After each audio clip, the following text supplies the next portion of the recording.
Welcome to the Career Refresh Podcast. I'm your host, Jill Griffin. Join me each week as we discuss the strategies to reset your career with actionable steps towards a finer future.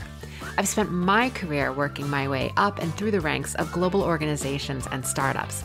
Today, I show others how to do the same. I'm on a mission to help professionals everywhere learn how to refresh and manage their minds so they can thrive in their careers. Ready? Let's do it.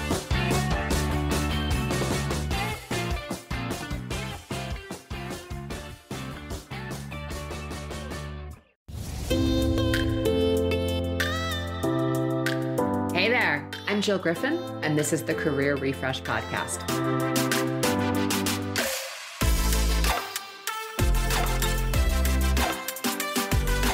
I'm a former media and marketing executive turned career strategist and strengths coach.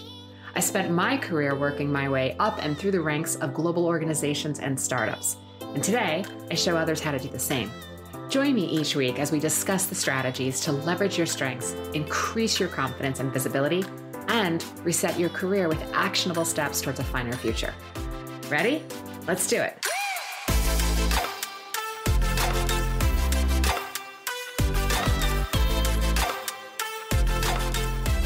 Hey everyone, welcome back.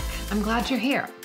It is hard to believe that it is the middle of December and that we are getting ready to finalize our first season of the Career Refresh Podcast. If you had said to me a year ago that I was going to research and create a podcast series wholly by myself, I wouldn't have believed you. Crazy what we can do when we focus and intentionally put our minds towards something, right? I have a few more episodes in the works to round out the season, so be sure to check those out. And let me know if there's anything you want to hear or you want to go deeper on. Email us at hello@jillgriffincoaching.com, and I'll also put that link in the show notes. Okay, this week, the topic is about building trust. Maybe you're approaching year 2 of working remote in an environment where you only see people face-to-face on occasion, if at all. And that makes it really difficult to gauge our colleagues' intentions and values. Or perhaps you're on a team where you're new to a job, or maybe you've recently been elevated to a new role. Building trust is the basis for everything you do, and it's essential for your success. In any work environment, you need trust for all sorts of reasons at every level and at every title. And if you don't have trust with your teammates, you're probably not going to feel comfortable with bringing your ideas forward, and it's going to impact everything you do. You and your teammates may struggle to support one another or openly share on ideas or opinions. There may be competition or confusion, and overall, decreased productivity. You'll be less open, you'll take less risks, and there's a chance that you'll impact your future career opportunities and your relationships. Have you ever worked in an environment where the teammates don't trust each other? It's like a mixture of the executive Hunger Games meets Jedi mind tricks. It's a really tough environment to be in. Everyone is solely looking out for themselves, and there's a lot of sharp elbows. I once worked on a team that had a high level of responsibility and an equal level of mistrust for one another. Leadership eventually got everyone in a room and told us, "This is it, guys. Get in here and work it out." Everyone was to contribute what they were going to stop, start, and continue doing. It's really weird at first to sit in the room with everyone. And then our executive leader went first. He shared his vulnerability and he cracked the facade. And it was such a brilliant and tremendous display of leadership. I have enormous respect for him. Slowly, people began to shift a little bit in their seats. The shift was one of relaxing shoulders, and the tension seemed to start to drain out of the room. And then they went around the table, and one-on-one, each person followed along with what they were also going to start, stop, and continue. And then something ridiculously powerful happened. People began giving and receiving feedback in a friendly and constructive manner. It wasn't mean-spirited. It wasn't finger-pointing. It was feedback that someone could actually implement and impact change. The feedback was there to assist. The team eventually shifted into a much more open and trusted like really like a positive place within a very few short weeks. You could really feel it in meetings.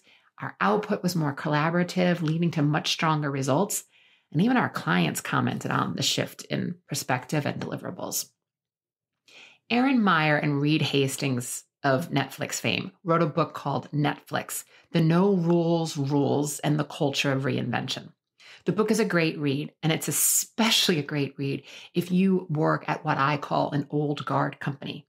The old guard is often driven by lack, security, and fear. There's a competitive that doesn't produce results, it just produces chaos. And one of the concepts in the book, which I love the idea, is that feedback is the cornerstone of building trust. And you build trust through what they call the 4 A's framework. So I'm just giving you a high level. Again, if you're interested, get the book, Netflix, The No Rules Rules and the Culture of Reinvention by Erin Meyer and Reed Hastings. So when giving feedback, you focus on the first 2 A's. First, you aim to assist. Feedback must be given with positive intent.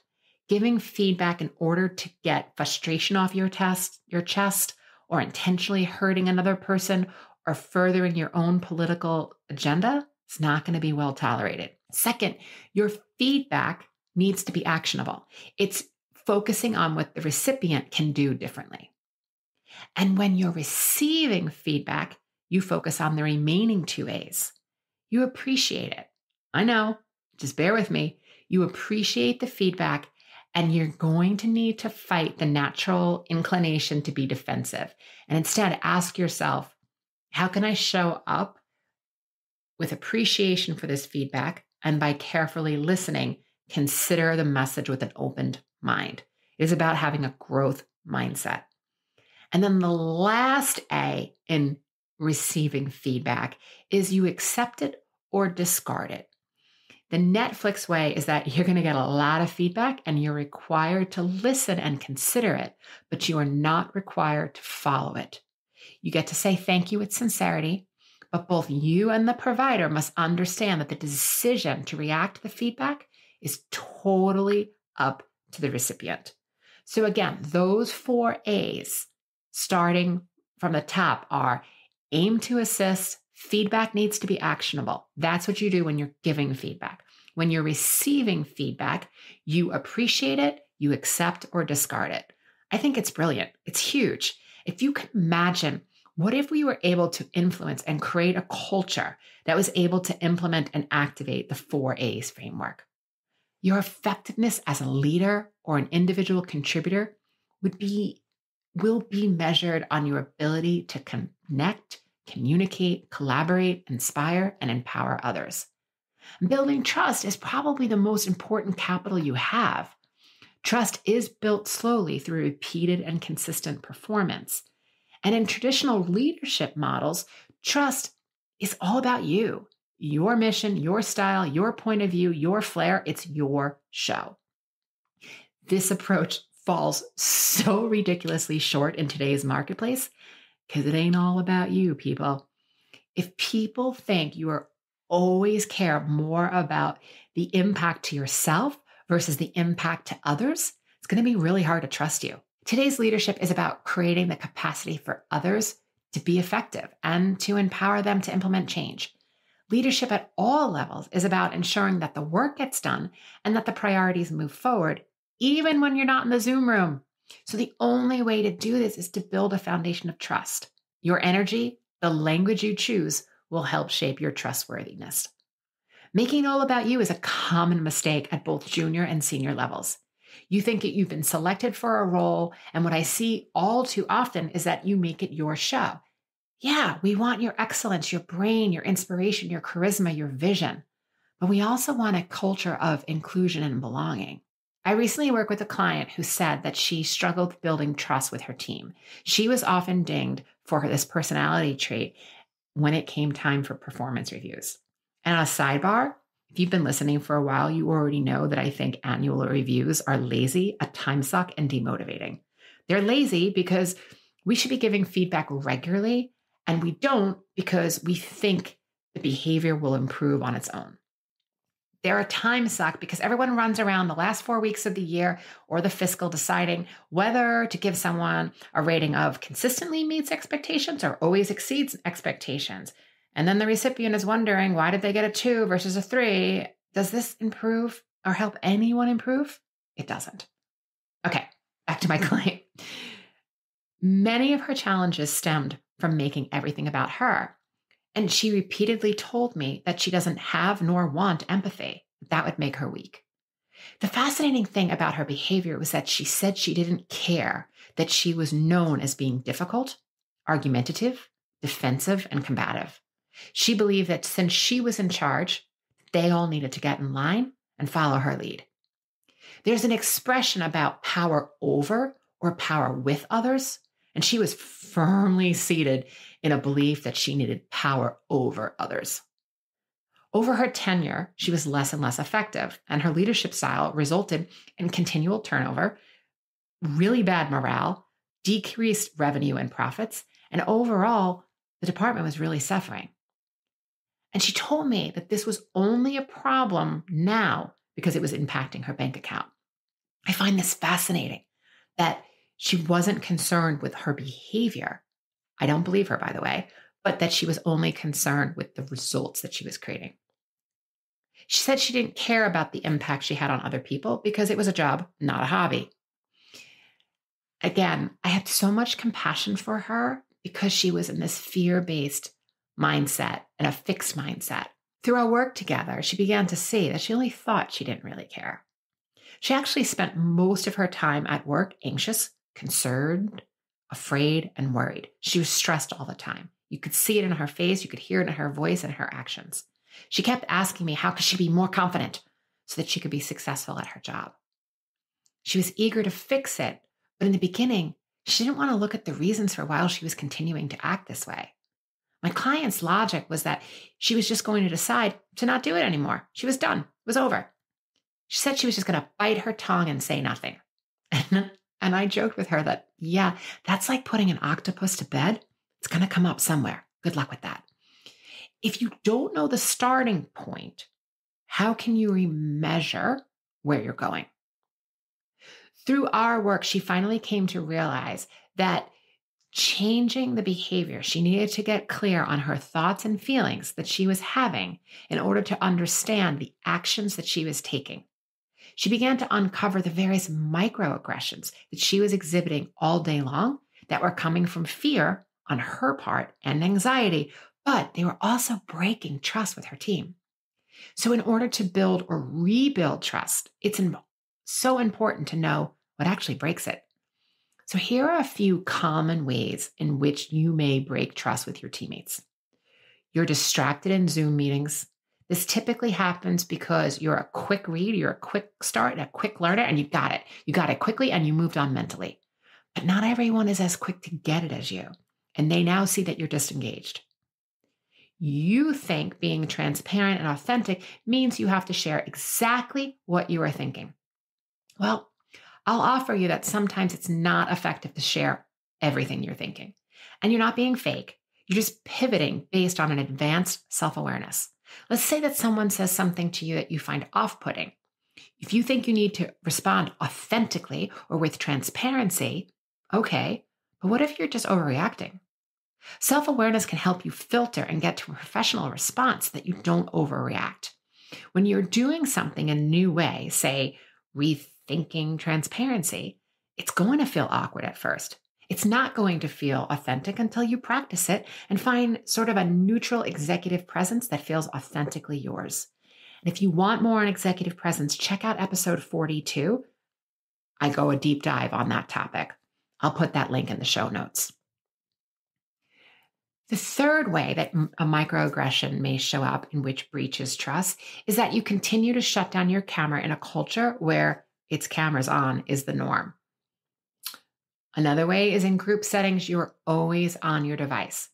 And if I looked over your shoulder, I'd see that you were like scrolling through Twitter or checking email. You've let the group know that you'd rather be somewhere else doing something else. And this solve is put your phone away and give your team the attention. Or don't go to the meeting if you have something pressing and you can get out of it. Another area where I see people breach trust is that they roll their eyes or they make audible sounds of like sighing to show your annoyance with something. You interrupt and talk over people, and you have the need to be significant, yet you don't offer the same courtesy to others who may have the same need. You know how you create significance? You make someone else feel significant, and there in return, you become significant. It's a cycle that spirals upward. When you give it, you get it. So I work with my client to create a framework for rebuilding trust that she could then measure herself against.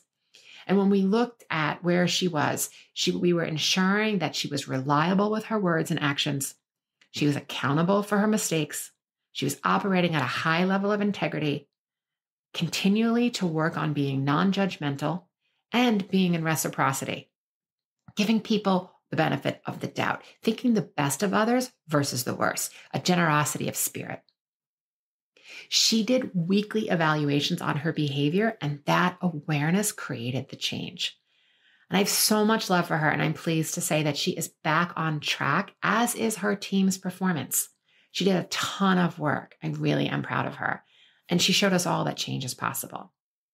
So, all right, friends, that is what I have for you this week on building trust.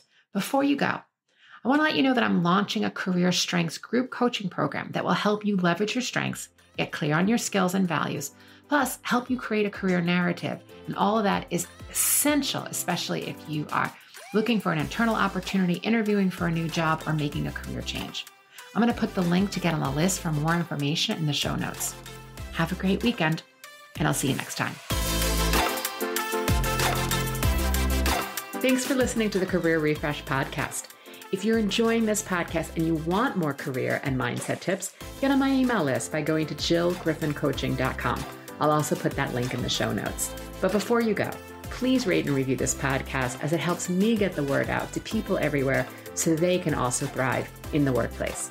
I'll see you next time.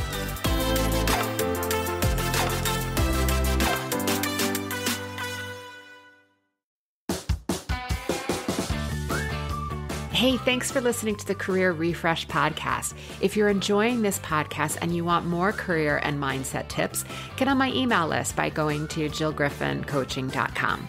I'll also put that link in the show notes.